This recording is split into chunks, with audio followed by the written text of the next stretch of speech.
എൻ്റെ ഫോട്ടോഗ്രാഫർക്കൊരു പ്രത്യേകതയുണ്ട്. ഫോട്ടോ എടുക്കാൻ പറഞ്ഞാൽ വീഡിയോ എടുക്കും, വീഡിയോ എടുക്കാൻ പറഞ്ഞാൽ ഫോട്ടോ എടുക്കും. എന്താലേ ചെയ്യുക? പിന്നെ ഒരു ഫോട്ടോ പോലും എടുക്കാൻ കൂടെ നിൽക്കാത്ത ആൾക്കാരെ വരെ എനിക്കറിയാം. ഗുഹയുടെ ഉള്ളിൽ പോയി വീഡിയോ എടുത്തു. അവിടെ പ്രത്യേകിച്ചൊന്നും ഇല്ലാത്തതുകൊണ്ട് ഇറങ്ങിപ്പോയി.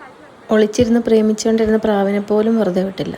വേറെ ആര് കണ്ടാലും കണ്ടില്ലെങ്കിലും കുറേ കഴിയുമ്പം നമുക്ക് തന്നെ ഇതൊക്കെ കാണാമല്ലോ. നമുക്കിഷ്ടമുള്ള ആൾക്കാരുടെ കൂടെയുള്ള ഇതുപോലെയുള്ള നല്ല നിമിഷങ്ങൾ നമ്മൾ വീഡിയോ എടുത്തെന്നും പബ്ലിഷ് ചെയ്തെന്നും പറഞ്ഞ് ആരെന്ത് പറയാൻ? അല്ല, അങ്ങനെ പറഞ്ഞാൽ തന്നെ ഇപ്പം നമുക്കെന്താ? പറയുന്നവരവിടെ കിടന്ന് പറയട്ടെ എന്ന് വിചാരിക്കണം. ഒറ്റ ജീവിതമേ ഉള്ളൂ, അത് നമുക്കിഷ്ടമുള്ള പോലെ ജീവിക്കണ്ടേ. തിരിച്ചു പോരുന്ന വഴി കണ്ട കടയായത്. ഇവിടെ കുറേ ഫ്രഷ് വെജിറ്റബിൾസും ഫ്രൂട്ട്സും ഒക്കെ ഉണ്ടായിരുന്നു. പല നിറത്തിലും വലിപ്പത്തിലുമുള്ള കുറേ തക്കാളികൾ കണ്ടു. പല രുചിയിലും കളറിലും രൂപത്തിലുമുള്ള കുറച്ച് കുപ്പികളൂടെ കണ്ടു കേട്ടോ. അങ്ങനെ കാഴ്ചകളൊക്കെ കണ്ട് കുറേ സാധനങ്ങളൊക്കെ വാങ്ങി ഞങ്ങൾ വീട്ടിലേക്ക് പോയി. അപ്പോൾ പിന്നെ അടുത്ത വീഡിയോയിൽ കാണാം. Bye bye.